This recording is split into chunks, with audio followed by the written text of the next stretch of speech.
Right. ఈ యొక్క సమయంలో కొన్ని మాటలు మనము జ్ఞాపకం చేసుకునే ముందు నిజంగా గడిచిన వారంలో 131వ కీర్తనను జ్ఞాపకం చేసుకున్నాం. అదే రీతిగా ఈ యొక్క వారంలో 132వ కీర్తన చూడండి. 132వ కీర్తన, ఈ యొక్క కీర్తన వివరణ మనం పరిశీలన చేస్తూ ఉన్నట్లయితే 132వ కీర్తన ప్రియమైన దేవుని బిడ్డలారా ఒక అద్భుతమైన కీర్తనగా మనము వర్ణించవచ్చు. కారణం ఏంటంటే ఈ కీర్తన దాదాపు 4 భాగాలుగా మనం చూడవచ్చు. ఇది దావీదు రాసిన కీర్తన. దావీదు రాసిన కీర్తన 4 భాగాలుగా 4 విధానాలుగా మనము చూడవచ్చు.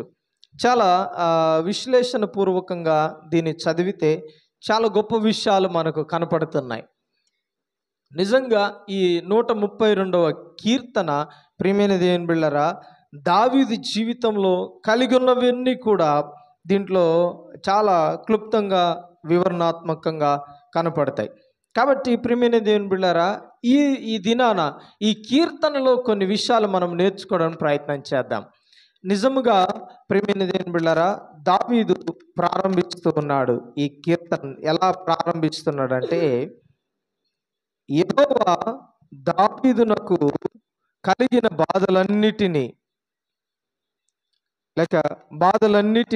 అతని పక్షముగా జ్ఞాపకము చేసుకొనుము.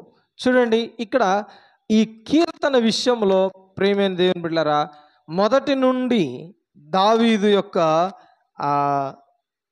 జీవిత విధానాన్ని తెలియపరుస్తుంది. చూడండి, మొట్టమొదటిగా చాలా క్లుప్తంగా తెలియపరిచి నేను ముగించడానికి ప్రయత్నం చేస్తాను.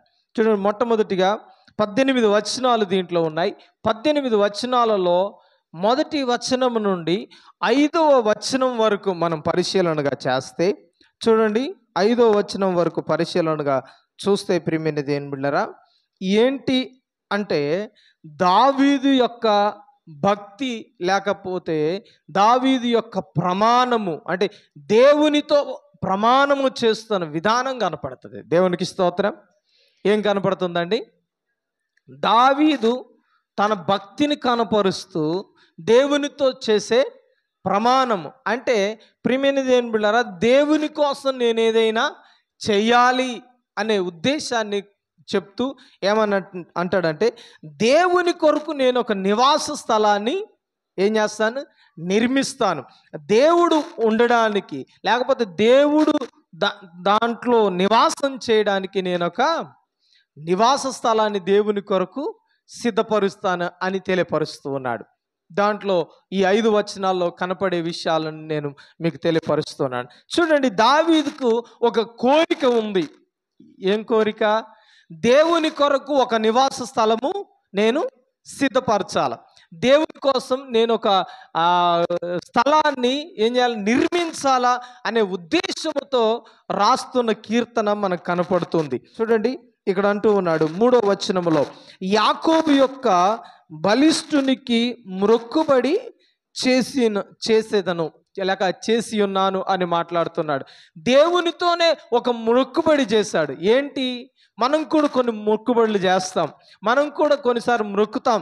ఏమని మొక్కుతాం అంటే, నాకు ఇది ఇస్తే నేను ప్రభువా నీకేదైనా చేస్తాను, నీకోసం ఇలా ఉంటాను, ఇది చేస్తానని కొన్నిసార్లు మనం మొక్కుబడులు చేస్తూ ఉంటాం. అయితే దావీదు చేసేది అలాంటిది కాదు. అర్థమైందా? దావీదు చేసేది అలాంటిది కాదు. ఏమంటున్నాడంటే, ఇక్కడ దావీదు కలిగిన బాధలన్నీ కూడా దేవునికి ఒక మాట తెలుపు. మొట్టమొదటి వచనంలో దేవునితో వివరిస్తున్నారు కదా, ఏమన్నా దావీదు బాధలన్నీ దేవుడు తీర్చాలని. అంటే ఆ బాధలు ఏవి కూడా దేవునికి గుర్తు చేయట్లేదు. ఏ మొక్కుబడి చేస్తున్నాడంటే, దేవా నీ కొరకు నేను ఒక నివాస స్థలాన్ని సిద్ధపరచాలి, నీకు ఒక విశ్రాంతి స్థలాన్ని నేను సిద్ధపరచాలి, నేను నిర్మించాలి, అది నా కోరిక ఉంది అని ప్రమాణం చేస్తున్నాడు. అది ఏం చేస్తున్నాడంటే ఒక మాట ఇస్తూ ఉన్నాడు. ఎవరికండి? దేవునికి. దేవునికి స్తోత్రం. ఈరోజు మన యొక్క ఆత్మీయ జీవితాల్లో దేవుని కోసం మనం ఏదైనా చేయడానికి మనం కూడా ఏమవ్వాలంటే మనము కూడా తెగించాలి. మనం కూడా మొక్కుబడి చేయాలి. మన కోసం, లాభం కోసం మొక్కుబడి చేసే వాళ్ళు చాలామంది ఉన్నారు కదా. లోకంలో చూస్తే చాలామంది మొక్కుబడి చేస్తూ ఉంటారు. దేనికోసం అంటే ఏదైనా కలిసి రావాలని మొక్కుబడి చేస్తారు, ఏదైనా పొందుకోవాలని మొక్కుబడి చేస్తారు, ఏదైనా దేవుడి నుండి సంపాదించుకోవడానికి మొక్కుబడి చేస్తారు. కానీ దేవుని సన్నిధిలో ఒక మొక్కుబడి చేస్తున్నాడు దావీదు. మనం చేసే దానికంతటికి వ్యత్యాసంగా కనపడుతుంది. ఏంటంటే దేవుని కొరకు ఒక నివాస స్థలాన్ని నేనేం చేయాలా? నిర్మించాలి. దేవునికి స్తోత్రం. ఈ యొక్క సమయంలో అంటున్నాడు తన యొక్క ఆకాంక్ష లేక తన కోరికను దేవుని సన్నిధిలో తెలియపరుస్తూ ఉన్నాడు. అంటే చూడండి, దేవుని కోసం, దేవుని యొక్క పని కొరకు పూనుకోవడానికి ఎవరు మనలో మొక్కుబడి చేసే వాళ్ళు ఉన్నారు అండి? మనం కొన్నిసార్లు వాగ్దానాలు చేసినవే మనం నిలబెట్టుకోలేకపోతున్నాం దేవుని సన్నిధిలో కదండి. కానీ దావీదు యొక్క జీవితాన్ని అందుకని దేవుడు అంతగా దీవించాడు. దేవుడు అందుకనే దావీదును అంతగా అభివృద్ధి చేశాడు. అందుకని తన సంతతిని అంతగా దేవుడు ఆశీర్వాదకరంగా మార్చాడు. ఈరోజు ఒక మాదిరికరంగా ఉంచాడు. దానికి కారణం ఏంటంటే దేవుని పని కొరకు తనను తాను సమర్పించుకొని ఒక మాట అంటూ ఉన్నాడు. ఏమని మాట్లాడుతున్నాడంటే, ఇదిగో ఈ కీర్తనలో అంటున్నాడు, దేవుని కోసం ఒక నివాస స్థలాన్ని నేను కట్టాలా, నిర్మించాలా, అది నా కోరిక అయి ఉన్నది అని మాట్లాడుతున్నాడు. అందుకనే ఈ మొదటి వచనం నుండి 5 వచనాల వరకు మనం చూస్తే తన భక్తి ఎంత విలువైనదో, తన ఎలాంటి భక్తి కలిగి ఉన్నాడో తెలియపరుస్తుంది. అదే రీతిగా దేవునితో ఒక నిబంధన లేక దేవునితో ఒక ప్రమాణం చేస్తున్నాడు. అయ్యా, నీ కొరకు నేను ఒక నివాస స్థలాన్ని కడతాను, నిర్మిస్తాను. అది ఎన్ని కష్టాలైనా, ఎన్ని శ్రమలైనా, ఎన్ని బాధలు నన్ను వెంటాడినా నేనేం చేస్తానంటే నీ కొరకు ఒక నివాస స్థలాన్ని కడతాను. అర్థమైంది? పైన ఎన్నో బాధలు ఉన్నాయి, తనకి ఎన్నో ఇబ్బందులు ఉన్నాయి, ఎన్నో ఆలోచనలు ఉన్నాయి, ఎన్నో అవరోధాలు ఉన్నాయి. అయినప్పటికీ దేవుని కొరకు నేను ఒక నివాస స్థలాన్ని కడతానని మాట్లాడుతూ ఉన్నాడు. చూడండి ఎట్లనగా యెహోవాకు నేను ఒక స్థలము చూచు వరకు యాకోబు యొక్క మనుష్యునికి ఒక నివాస స్థలము నేను చూచు వరకు నా వాసస్థలమైన గుడారములో నేను ప్రవేశింపను. చూడండి, ఒక మంచి మాట అంటున్నాడు. చూడండి ఏమంటున్నాడు. ఇంకా కిందికి వస్తే చూడండి, అది కూడా చదవండి. నేను పరుండు మంచం మీదకి ఎక్కను, నా కన్నులకు నిద్ర రానివ్వను, నా కనురెప్పలకు కునికిపాటు రాయను. చూడండి, తన యొక్క ప్రమాణం లేకపోతే తన యొక్క నిబంధన చూడండి. దేవుని పని కొరకు తన నిబంధన, కమిట్మెంట్ చూడండి. ఎంత గొప్ప కమిట్మెంట్ కదండి. నేను ప్రశాంతంగా నిద్రపోను. ఎప్పుడు? దేవుని మందిరము కట్టేంత వరకు. ఇదిగో దాన్ని మర్చిపోయి నేను నిద్రపోను. దాన్ని పక్కన పెట్టి, నా ఆలోచన పక్కన పెట్టి నేను విడిచిపెట్టకుండా దేవుని సన్నిధిలో నమ్మకంగా ఖచ్చితంగా ఆయన పనిని పూర్తి చేస్తానని వాగ్దానం చేస్తున్నాడు. ఆ వాగ్దానాన్ని మనం గమనించవచ్చు. అందుకని నా కన్ను రెప్పలకు కునుకుపాటు రానివ్వండు. చూడండి, ఎంత మాత్రము ఆదమరిచి ఉండను నేను. అర్థమైందా? నేను దాన్ని మర్చిపోను అన్న రీతిగా తన యొక్క వాగ్దానం, తన యొక్క నిర్ణయాన్ని, తన ప్రమాణాన్ని దేవునికి తెలియపరుస్తున్నాడు. ఈరోజు మన ఆత్మీయ జీవితాల్లో కొన్నిసార్లు మనము వాగ్దానాలు తీసుకుంటూ ఉన్నాం, కానీ దేవుని కోసం అంత కమిట్మెంట్గా బ్రతకలేకపోతూ ఉన్నాం. నేనేమంటానంటే మనం మొక్కుబడి చేసిన ప్రతి మొక్కుబడిని ఖచ్చితంగా మనము చెల్లించాలి. అంటే కానుక రూపంలో అని నేను అనట్లేదు. ఇదిగో నేను నా యొక్క హృదయాన్ని దేవునికి సమర్పించానండి, ఇక నుండి దేవుని పరిచర్య కొరకు, దేవుని పని కొరకు బ్రతుకుతానని కొన్నిసార్లు మనం తీర్మానాలు తీసుకుంటాం, కానీ వాటి ప్రకారంగా బ్రతకని వారిగా చాలామంది ఉంటూ ఉన్నాం. కొన్నిసార్లు నిర్ణయాలు తీసుకుంటాం, కానీ దేవునికే సమయం ఇవ్వని వారిగా మనం కొన్నిసార్లు ఉంటాం కదండి. గతంలో మనం జనవరి 1 కొన్ని నిర్ణయాలు తీసుకుంటూ ఉంటాం కదా, కొన్ని వాగ్దానాలు చేస్తూ ఉంటాం. ప్రభువా, ఈ సంవత్సరం ఖచ్చితంగా ఏం చేస్తాను, ఒక్క ఆదివారం మిస్ అవ్వకుండా ఖచ్చితంగా ఏం చేస్తాను, నీ సన్నిధిలో గడుపుతానయ్యా పరిపూర్ణంగా నీకు నా యొక్క సమయాన్ని వెచ్చిస్తానని కొన్నిసార్లు వాగ్దానం చేస్తాను, కానీ ఒకసారి వెనక్కి తిరిగి చూస్తే ఎన్నిసార్లు ఆబ్సెంట్లు ఉంటాయో కదండి. ఒకవేళ స్కూల్లో హాజరేసినట్లు మనల్ని హాజరేస్తే ఎన్ని ఆబ్సెంట్లు వస్తాయో మనకి కదండి. ఒకసారి ఆలోచన చేద్దాం. అందుకనే దేవుడు మాట్లాడుతున్నాడు, ఒక చక్కని మాట దావీదు ద్వారా తెలియపరుస్తున్నాడు. దావీదు ద్వారా మనకు ఒక మంచి ఉదాహరణను తెలియపరుస్తున్నాడు. ఏంటంటే దావీదు తన కమిట్మెంట్ని మర్చిపోవట్లేదు. ఆయన అంటే నా కన్నులకు కూడా నిద్ర రానివ్వను, నా కన్నులకు కునుకుపాటు రానివ్వను. దీనికి అంటే నిద్రపోనని అర్థం కాదు, కానీ తన కమిట్మెంట్ అంతా సమర్పణ కలిగినదిగా ఉన్నదనేది తన విషయాన్ని బయలుపరుస్తూ ఉన్నాడు. కనుకనే మొదటి విషయంలో తన భక్తి, అదే రీతిగా దేవునితో చేసిన ప్రమాణము కనపడుతుంది. మొదటి వచనం నుండి 5వ వచనం వరకు. రెండవ భాగంలో మనం గమనిస్తూ ఉన్నట్లయితే చూడండి, కీర్తనలో 6వ వచనం నుండి 9వ వచనం వరకు మనం గమనిస్తూ ఉన్నట్లయితే దేవుని మందసం అంటే దేవుని సన్నిధి పట్ల తనకు కలిగిన గౌరవం మనకు కనపడుతుంది. ఏంటండి? దేవుని సన్నిధి పట్ల తనకు కలిగిన అపారమైన గౌరవం లేకపోతే ప్రేమ మనకు కనపడుతుంది. దేవునికి స్తోత్రం. అందుకనే చూడండి 6వ వచనం నుండి మనం పరిశీలన చేస్తే చూడండి, ఒకసారి మనం చూద్దాం. 7వ వచనాన్ని మనం పరిశీలన చేద్దాం. చదవండి. ఆయన నివాస స్థలములకు పోదము రండి, నివాస స్థలమునకు తోడుకొని రండి. ఆయన పాదపీఠము ఎదుట సాగిలి పడదాము రండి, ఎదుట సాగిలి పడదాము రండి. యెహోవా లెమ్ము నీ బలా సూచకమైన మందసముతో కూడి రమ్ము, మందసముతో కూడా రమ్ము. చూడండి, ఇక్కడ దేవుని యొక్క నివాస స్థలమునకు రండి అని పిలుస్తూ ఏమంటున్నాడంటే ఆ యొక్క మందసం యొక్క విలువను కూడా తెలియపరుస్తున్నాడు. మందసం అంటే ఏంటి? ఈ కాలంలో మందసం అంటే దేవుని సన్నిధి. ఆయన ఆ సన్నిధిలో దేవుడు ఏం చేస్తాడు? నివాసముగా ఉండి మనల్ని ఏం చేస్తాడంటే సంరక్షిస్తాడు అని తెలియపరుస్తాడు. మందసము ఇశ్రాయేలు ప్రజల మధ్య ఉన్నప్పుడు వారు సంరక్షించబడ్డారు. ఎప్పుడైతే మందసము దోచుకొనబడిందో, శత్రువు చేతికి అప్పగించబడిందో, అప్పుడు వెంటనే వీరేం చేయబడ్డారంటే ప్రియమైన దేవుని బిడ్డలారా, శత్రువుల చేతికి అప్పగించబడ్డారు కదండి. అందుకనే మనము జాగ్రత్తగా గమనిస్తూ ఉన్నట్లయితే దేవుని మందసాన్ని మన మధ్య మనం ఏం చేయాలా? ఏర్పాటు చేయాలి. దానికోసమే తెలియపరుస్తున్నాడు దావీదు. ఏమంటున్నాడంటే ఇదిగో ఆయన ఇక్కడ 8వ వచనంలో ఉంది కదండి ఒక మాట, నీ బల సూచకమైన మందసమును కూడా రమ్ము అంటూ ఉన్నాడు. చూడండి, దేవుని మందసమును గురించి ఆయన మాట్లాడు. దాని మీద గౌరవం తగ్గలేదు, దాని పట్ల తనకున్న అపారమైన ప్రేమ తగ్గలేదు. ఎందుకంటే ప్రియమైన దేవుని బిడ్డలారా, ఒక విషయాన్ని ప్రత్యక్షంగా తాను చూశాడు. ఏం చూశాడండి? ఓబేదేదోము ఇంట్లో ఉన్నప్పుడు ఓబేదేదోము ఆశీర్వదించబడేటప్పుడు ఆ ఆశీర్వాదం ఎక్కడి నుండి వచ్చిందని గ్రహించినప్పుడు ప్రియమైన దేవుని బిడ్డలారా, దావీదు ఆ యొక్క మందసాన్ని ఓబేదేదోము ఇంటిలో నుండి తన యొక్క అంతఃపురానికి తీసుకొని రావడం మనం చూస్తాం. అంటే మందసం యొక్క విలువ తనకు తెలుసు, మందసాన్ని ఎంత గౌరవించాలో తనకు తెలుసు.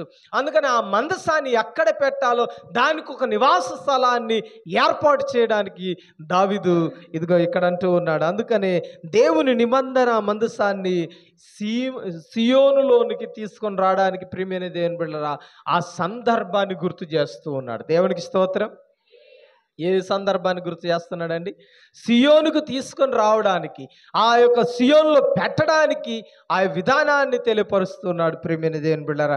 అందుకనే ఇక్కడ దాన్ని ఏమని మాట్లాడుతున్న రెండో భాగంగా మందసం పట్ల, దేవుని మందసం పట్ల లేక దేవుని సన్నిధి పట్ల తనకు కలిగి ఉన్న గౌరవాన్ని సూచనగా మనం చూస్తాం. చూడండి, 3వ విధానాన్ని లేక 3వ పాయింట్ చూస్తున్నట్లయితే 3వ పార్ట్ చూడండి, 10వ వచనం నుండి 12వ వచనం వరకు మనం చూడొచ్చు. 10వ వచనం నుండి 12వ వచనం వరకు మనం చూస్తే ఇక్కడ దావీదు వంశానికి దేవుడు చేసిన ప్రమాణం అండి. అర్థమైందా? ఈ వచనాలను బట్టి మనం భాగాలుగా విభజించాం. దేవుడు దావీదు సంతతికి ఒక ప్రమాణం చేశాడు. ఎందుకంటే ఎంత కమిట్మెంట్ కలిగి ఉన్నాడు కదా. అందుకనే కొన్నిసార్లు ప్రేమైన దేవుని బిడ్డలారా, మన సమర్పణ ద్వారా దేవుడు ఏం చేస్తాడంటే మన కుటుంబాలను మన సంతతి వారిని దేవుడు ఏం చేస్తాడంటే ఆశీర్వదిస్తాడు. ఇంకా మనం పరిశీలన చేస్తే మనము ఆశీర్వాదకరంగా మార్చబడడానికి మనము ఆయనతో ఒక కమిట్మెంట్ కలిగి ఉన్నట్లయితే ఖచ్చితంగా దేవుడు మనకు ఒక ఉన్నతమైన దీవెనలను ఆయన ఇస్తాడు. దేవునికి స్తోత్రం. కాబట్టి కొన్నిసార్లు మనము అందుకనే ఎలాంటి తీర్మానాలు లేకుండా దేవుని సన్నిధిలో కూర్చుంటాం, ఎలాంటి ఆలోచన లేకుండా మనం కూర్చుంటాం. వెళ్తే చాలే, వస్తే చాలే అనే ఉద్దేశం కలిగి కొన్నిసార్లు మనం దేవుని సన్నిధిలోకి వస్తాం. అయితే ఒక మాట, దానివల్ల నీ ప్లేస్ ఫిలప్ అయితేమో కానీ నీ జీవితానికి ఎలాంటి ఉపయోగం ఉండదు కదండి. దేవుని సన్నిధికి వచ్చేవారు ప్రతి ఒక్కరు ఏమై ఉండాలంటే ఒక కమిట్మెంట్ కలిగి రావాలా. ఏమై ఉండాలా?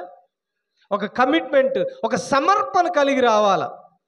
ఈరోజు సమర్పణ లేకుండా చాలామంది ఉంటూ ఉన్నారు. సమర్పణ లేని వారిగా విశ్వాసులుగా జీవిస్తూ ఉన్నారు. కారణం ఏంటంటే ఇదిగో దావీదు వంటి సమర్పణ లేకుండా మన జీవితానికి ఫలితము లేదండి. దేవునికి ఒకసారి మనము కమిట్మెంట్ కలిగి ఉన్నట్లయితే దేవుడు మనల్ని ఎంతగానో దీవించడానికి ఇష్టపడుతూ ఉన్నాడు. దేవునికి స్తోత్రం. కాబట్టి దాన్ని ఏమంటాడు, దేవుడు తన సంతతికి ఒక ప్రమాణం చేశాడు. అదేంటంటే మనం చూసినట్లయితే చూడండి, 8వ వచనం నుండి 10వ వచనం నుండి 12వ వచనం వరకు మనం పరిశీలన చేస్తే ఒక చక్కని విషయాన్ని తెలియపరుస్తాడు. చూడండి, 11వ వచనంలో ఒక మాట ఉంది. నీ గర్భఫలమును నీ రాజ్యం మీద నీ రాజ్యము నియమింతును. ఏం చేశాడంట? దేవుడు ఒక వాగ్దానం చేస్తున్నాడు. ఈయన వాగ్దానం తీసుకొని దాన్ని పూర్తి చెయ్యకముందే చూడండి తన భక్తిని చూశాడు, దేవుని సన్నిధి పట్ల తనకున్న గౌరవాన్ని చూశాడు దేవుడు. అర్థమైందా? ముందుగా అదే కదా మనం చూసాం. ఏంటది? దావీదుకున్న దేవుని పట్ల ఉన్న ఆ యొక్క గౌరవం, లేక దేవునికి ఒక ప్రమాణం చేశాడు. ఇదిగో ప్రభువా, నీ కొరకు నేను ఒక నివాస స్థలాన్ని సిద్ధపరుస్తాను. రెండోదిగా ఏమన్నాడు? దేవుని పట్ల, దేవుని సన్నిధి పట్ల ఉన్న గౌరవం తనకు దేవునికి కనపరిచాడు. కనుకనే మూడోదిగా ప్రియమైనది, మూడో భాగానికి వస్తే దేవుడు ఒక మాటను తెలియపరుస్తున్నాడు.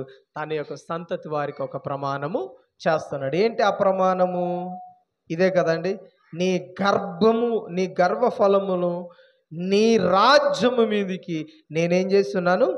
నియమించి ఉన్నాను. చూడండి, ఇంకా మనం ముందుకు వెళ్తే, నీ కుమారులు నా నిబంధనను గైకొనిన ఎడల నేను, చదవండి అది, నేను వారికి బోధించు నా శాసనమును వారు అనుసరించిన ఎడల వారి కుమారులు సింహాసనము మీద. దేవునికి స్తోత్రం. దేని మీద అంట? అని కుమారులు కూడా దేవుని యొక్క రాజ్యం యొక్క సింహాసనం. చూడండి, ఆయన ఒక రాజ్యాన్ని దేవుడు దావీదుకు అప్పగించాడు. ఆ రాజ్యం మీద ఈ వీరిని ఏం చేస్తాడంటే నియమిస్తాడు. ఎలా నియమిస్తాడంటే రాజులుగా నియమిస్తాడు, పరిపాలకులుగా నియమిస్తాడు. అందుకని అన్నాడు, నీ సింహాసనం మీద, దావీదుకు ఒక సింహాసనం ఇచ్చాడు, దాని మీద కుమారుల్ని కూడా ఏం చేస్తానన్నాడు? తరతరములు నియమిస్తానన్నాడు. దేవునికి స్తోత్రం. చూడండి, కొంత కాలానికి ఆ యొక్క సంతతి వారు దారి తప్పిపోయారు. అందుకనే సింహాసనం తొలగిపోయింది కదండి, వేరే వారి చేతికి అప్పగించబడింది కొంతకాలానికి. కారణం ఏంటంటే ముందే తెలియపరిచాడు. ఎవరైతే ఇక్కడ అన్నాడు కదా, ఏమన్నాడు? నేను చెప్పిన నా మాట ప్రకారంగా జీవిస్తారో, ఇదిగో నా నిబంధన గైకొంటారో వారికి ఏం చేస్తానంటే ఇదిగో వారికి సింహాసనాన్ని స్థిరపరుస్తానన్నాడు. దేవునికి స్తోత్రం. హల్లెలూయా. అందుకని మనము కూడా ఏం చేయాలంటే మనము దేవుడిచ్చిన నిబంధనను మనం పాటించాలా. వింటున్నారా నా మాట? కాబట్టి మూడోదిగా దావీదు వంశానికి దేవుడు చేసిన ప్రమాణము. చివరిగా ఈ మాట చెప్పి నేను ముగించడం ప్రయత్నం చేస్తాను. కీర్తన మీకు అర్థం అవడానికే ఈ విషయాలన్నీ మీకు తెలియపరుస్తున్నాను. చూడండి, 4వదిగా 13వ వచనం నుండి 18వ వచనం వరకు చివరి భాగాన్ని మనం చూడొచ్చు. ఇక్కడ సియోను మహిమ మరియు దేవుని యొక్క నివాస స్థలాన్ని ఏర్పాటు చేసుకోవడం. దేన్నంట? దేవుని యొక్క నివాస స్థలాన్ని ఏర్పాటు చేసుకోవడం. అందుకని అంటూ ఉన్నాడు, ఏమని మాట్లాడుతున్నాడు చూడండి. ఒక మాట చెప్పి నేను ముగించడం ప్రయత్నం చేస్తాను. ఇక్కడ అంటున్నాడు కదా ఒక మాట 14వ వచనంలో, ఇది నేను కోరిన స్థానము. దేవునికి స్తోత్రం. హల్లెలూయా. ఏమంటున్నాడు? ఒకటే మాట, ఇది నేను కోరిన స్థలం. దేవుడు ఏం చేశాడంట? సియోన్ని కోరుకున్న స్థలముగా ప్రియమైన దేవునిలారా ఏర్పాటు చేశాడు. అయితే దావీదు చేసిన నిబంధన, ఇదిగో ప్రమాణము తన ద్వారా నెరవేర్చబడలేదు, కానీ తన కుమారుల ద్వారా నెరవేర్చబడింది. కనుకనే ఈ కీర్తన ఓరల్గా మనం పరిశీలన చేస్తే, కీర్తన అంతయు కూడా మొట్టమొదటిగా దేవుడు తనకిచ్చిన ఉద్దేశాన్ని నెరవేర్చడానికి దావీదు చేస్తున్న ప్రమాణాలు మనం చూడవచ్చు. మొట్టమొదటిగా తన భక్తిని, దేవుని కొరకు చేసిన ప్రమాణాన్ని చూస్తాం. రెండవదిగా మందసం పట్ల తనకున్న గౌరవం, దేవుని సన్నిధి పట్ల ఉన్న తనకున్న శ్రద్ధను తెలియపరుస్తుంది. మూడవదిగా మనం చూస్తున్నట్లయితే దావీదు వంశానికి దేవుడు చేసిన ప్రమాణము, అంటే దావీదు ముందుగా ప్రమాణం చేశాడు, తర్వాత దేవుడే దావీదు కోసం ఒక ప్రమాణం చేశాడు. అదేంటంటే తరతరములు నీ పిల్లలు, నీ పిల్లలు పిల్లలు కూడా ఏం చేస్తారు? సింహాసనం మీద ఏం చేస్తారు? కూర్చుంటారు, సింహాసనాన్ని స్వాధీనపరుచుకుంటారని తెలియపరిచాడు. నాలుగోదిగా చూస్తున్నట్లయితే సియోనులో దేవుని యొక్క నివాసం ఉందని దేవుడు ఒక మాట అన్నాడు, అది నేను కోరిన స్థలం. దేవునికి స్తోత్రం. కాబట్టి ఈరోజు మన యొక్క హృదయమే దేవుడు కోరే స్థలముగా ఉండాలి. ఈరోజు మన యొక్క హృదయమే దేవుడు అంగీకరించే స్థలముగా ఉన్నట్లయితే ఈరోజు మనము ఖచ్చితంగా మేలు పొందుకుంటాం. కాబట్టి ఈరోజు ఈ కీర్తనలో ఉన్న 18 వచనాలు కూడా ఒక విలువైన విషయాలను మనకు తెలియపరుస్తుంది. కాబట్టి ఈ వివరణ కోసమే మనము ఈ కీర్తనను జాగ్రత్తగా మనం చదవాలి, జాగ్రత్తగా దీన్ని గ్రహించాలి. మరలా మీరు ఇంటికి వెళ్ళాక మరలా ఈ కీర్తనను మరలా మీరు చదువుకోండి. కాబట్టి ఈరోజు ప్రియమైన దేవుని బిడ్డలారా, ఒక విషయాన్ని తెలియపరుస్తూ ఉన్నాడు. దేవుని సన్నిధి ఎంత విలువైనదో, ఆ యొక్క సన్నిధిలో మనం ఉండడం, ఆయన సన్నిధిలో గడపడం మనకి ఎంత అవసరమో దేవుడు దావీదు ద్వారా తెలియపరుస్తున్నాడు. కాబట్టి మనం ఒకసారి పరిశీలన చేసి మన జీవితాన్ని సమర్పించుకోవడానికి ప్రయత్నం చేద్దాం.